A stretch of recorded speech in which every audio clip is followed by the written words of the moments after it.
je suis Gwendoline Cortiardon, co-commissaire de cette exposition Mac Jacob, le cubisme fantasque, qui a lieu du 29 juin au 1er décembre 2024. L'exposition s'ouvre sur ce magnifique portrait de Mac Jacob par Marie Laurencin, qui va vraiment ici se concentrer sur le regard énigmatique, hypnotique de Mac Jacob. C'est un regard qui a fasciné vraiment ses contemporains. On a plusieurs témoignages de Juan Gris, d'André Salmon, de Jean Cocteau, comme ça, qui ont été saisis par l'intensité de ses yeux.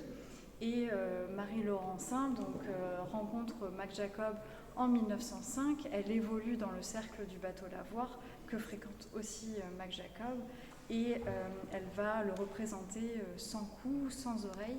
Elle va vraiment créer un visage masque qui est clairement influencé par l'art ethnographique, en fait, qui a beaucoup intéressé les artistes du début des années 1900. Et vous pouvez découvrir dans la même salle de l'exposition cette nature morte de Pablo Picasso qui est réalisée sur le fond de chapeau de Mac Jacob. Donc il représente un vase sur un coin de table avec des formes comme ça très, très simplifiées en fait. Et donc c'est vraiment le fond du chapeau de Mac Jacob. Et sur le pourtour en fait de ce chapeau, vous pouvez lire: ce dessin a été fait par Picasso au fond de mon chapeau de paille un jour que je revenais de Champigny, où se donnaient des représentations de théâtre de la nature. Le théâtre de la nature de Champigny-sur-Marne, que fréquentait assidûment Mac Jacob, tout comme le cirque Medrano en compagnie de Pablo Picasso.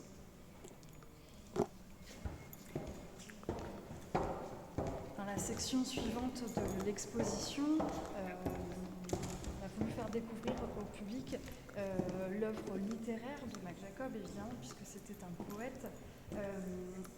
Mac Jacob est vraiment le témoin privilégié de la naissance du cubisme. Il est là lors des premiers essais cubistes de Picasso. Et donc, ça va nécessairement influencer son œuvre. Et Mac Jacob va réaliser un ouvrage qui s'appelle Saint-Mathorel en 1911. Il est publié à ce moment-là.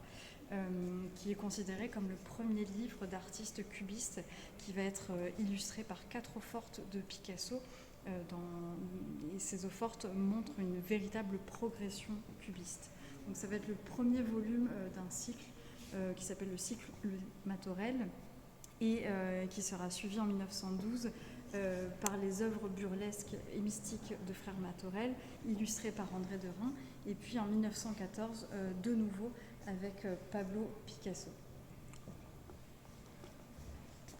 Dans la section suivante de l'exposition, qui est consacrée vraiment au séjour de Mac Jacob à Céret en 1913 avec Picasso, sa compagne Eva Goel, vous pouvez découvrir un formidable ensemble de dessins et gouaches aquarelles de Mac Jacob qui représentent les paysages de Céret, donc il découvre véritablement Céret à ce moment-là.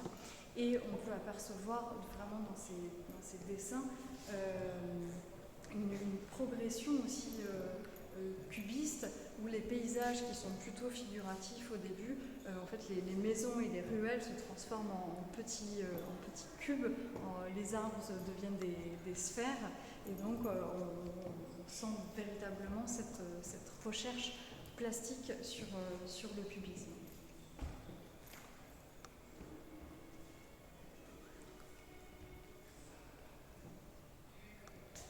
Très très belle photo, ça représente... Qui représente donc Picasso à gauche et Mac Jacob à droite, logés dans la maison Delcros, donc où vivent Picasso, Eva Goel et Mac Jacob à ce moment-là, donc à Céret, avec le chien de Picasso en bas de la table, le chien Frika. C'est la première fois que Mac Jacob va passer la frontière espagnole à ce moment-là. Donc avec Eva et Picasso, ils vont aller à Figueres, à Gérone, assister à des fêtes locales, à une corrida, un concert aussi. Il va être très impressionné par la sardane, la ténora, ce qui va lui inspirer un poème qui s'appelle Honneur de la sardane et de la ténora, qui sera publié en 1921 dans le laboratoire central.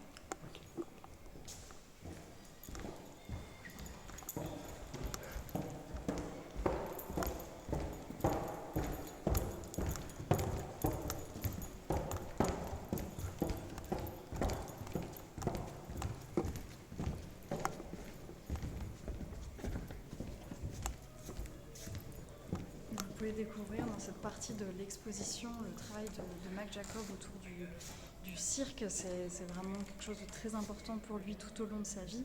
Il va représenter Picasso en acrobate, donc ensemble ils vont fréquenter le cirque Medrano 3 à 4 fois par semaine. Et donc Mac Jacob s'amuse ici à représenter Picasso en acrobate avec un cerceau autour. Il se représente lui-même en symbole, très impressionné par les acrobates comme ça qui sont suspendus au cirque, et il va produire des scènes de cirque qui mettent en scène vraiment toujours des acrobates dans des situations complètement précaires. Et donc cette question de l'équilibre précaire, elle est très importante pour Mac Jacob aussi.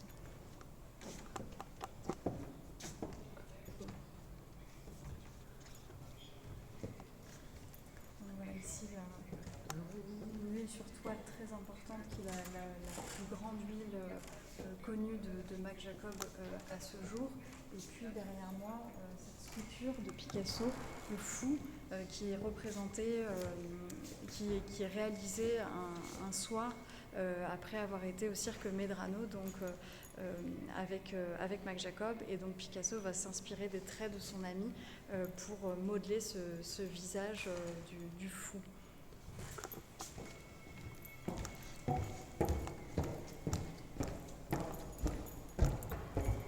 Dans cette dernière partie de l'exposition, vous pouvez découvrir toute la galaxie cubiste qui entoure Mac Jacob, avec un tableau de la baronne d'Oettingen, Serge Ferrat, Marie Vassiliev ou encore Alice Alika.